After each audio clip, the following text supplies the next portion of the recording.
Today we wanted to talk about some of the hedging that we have here at Laurel Hedge, and show you some options for great hedging you can use in your yard. Obviously, our namesake is Laurel Hedge. We have this English laurel that wraps around the front of our property. Our home is right built on the road, so this hedge provides a great buffer for us from the road. We started this hedge about 20 years ago from 4-inch plugs that we got from the nursery, and they grew really fast, and we hedged and hedged. Now we just need to hedge it about once a year. In August we hedge this. We've heard that you can hedge laurel in months that start with A, so April and August. Like I said, we hedge this in August, September, and it holds for pretty much the whole year. Now that it's more established, it doesn't take as much hedging as it did when it was about 5 to 10 years old. So it's much easier. I wouldn't recommend this English laurel for everybody. If you want an easier, not as robust laurel, not as crazy growing, you could try skip laurel or Portuguese laurel, are other two great options. Another fun hedge in the laurel family is this variegated laurel. If you can find it, creates quite a beautiful hedge, and the color is just lovely.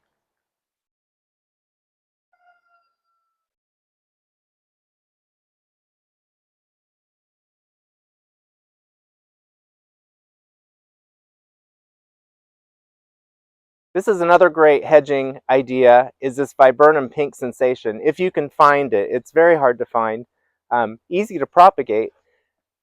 This viburnum gets pink and white, almost hydrangea looking flowers in the spring, and the leaves alternate between green and kind of a reddish color. It's an absolute showstopper in the spring, and it's one plant here in the gardens that we get asked a lot of questions about when it's in bloom.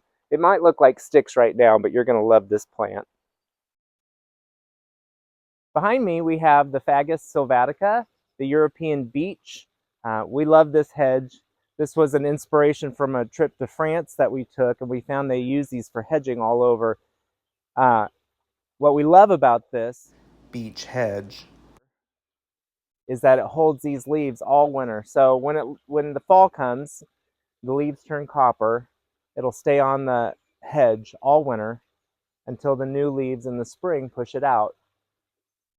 We planted 97 of these on this cylinder shape, and it's one of the favorite things in our garden.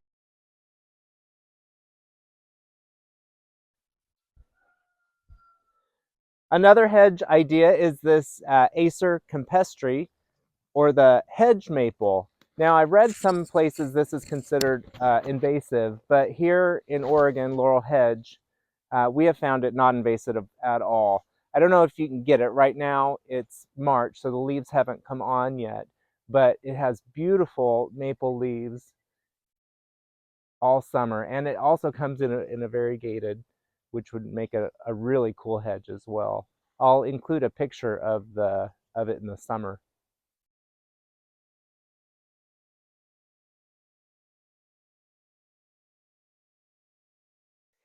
Here's another great hedging material that we use all around our house here at Laurel Hedge. This is Buxus fruticosa, a dwarf boxwood that we planted. We started it from 4-inch little baby plugs that we planted all the way around the house. I don't even remember how many. 350. 350.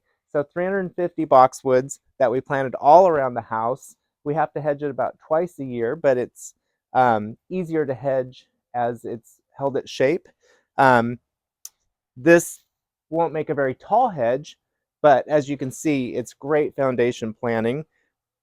Behind it, if you're wondering, we have Little Heath, Pyrrhus Little Heath, and I just love the color of it.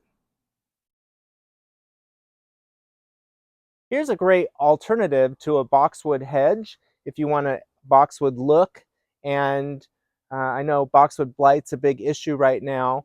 You could try this Japanese holly. This is an ilex, and it's not prickery, prickly like holly is. It's very smooth. It'll make a nice dense hedge. Probably you could get up to 4 to 5 feet if you let it, or maybe even 6. But it's a beautiful evergreen dark green hedge. Here's another fun hedge idea. This pyracantha makes a great large hedge. It's thorny if you have an area where you don't want people to walk through, or you need a little protection. This is a great hedge. It's evergreen. It loses a few leaves in the winter, but it stays pretty evergreen. It gets great berries on it, and it could be a wonderful large hedge for you. Next to me here, we have Lonicera Bagason's Gold. Another fun hedging choice. This one, you are not going to want to hedge very tightly. It resists being hedged too much. But if you have a casual area where you want an informal hedge, it's a great choice for evergreen color, and it'll get about 5-6 feet tall if you let it. We prune this about once a year. Here's another fun hedge. This is Osmanthus goshiki, and looks very much like holly. It doesn't get the berries, but the color is great. And if you want a fun hedge, this one's slow growing. It took quite a few years. You can see we have a big weeping sequoia growing out of it, and it's kind of overwhelmed the sequoia, but we love it, and the color is great on this hedge.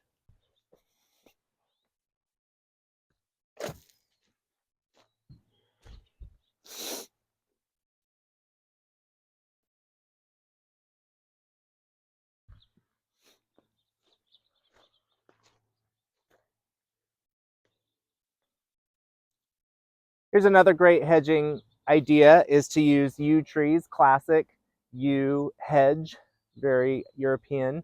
Obviously this is not a hedge, this is a cylinder, but you could plant these together to make a wonderful evergreen hedge. You could plant columnar yews in a row and do that instead of arborvitae. Makes a great, easy to care for hedge that you'd only really need to top. This is Hicksii, so we have to shape the sides as well.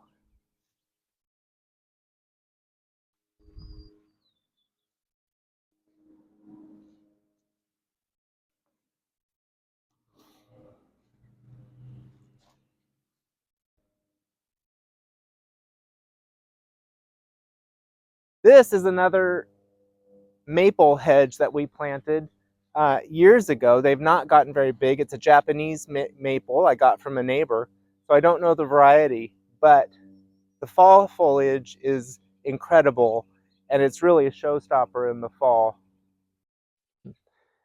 This cryptomeria would also make a great hedge. We don't show it as a hedge, it's just been trimmed up, but this is Cryptomeria elegans aria, and great yellowy color all season long. It hedges beautifully, and planted in a row, this would make a beautiful, very large hedge if you needed it to be. Here are some more examples of good hedging material we've come across recently on our journeys. This here is Escallonia.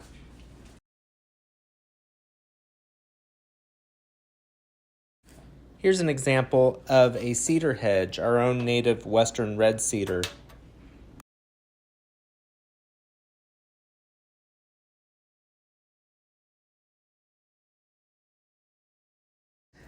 This is a hedge made out of twig dogwood.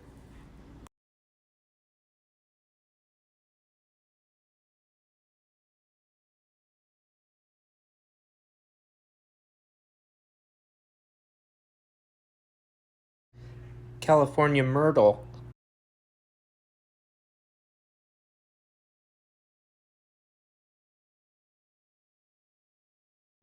I hope you've enjoyed this tour of hedges. We'd really appreciate it if you'd subscribe and like our channel. See you soon.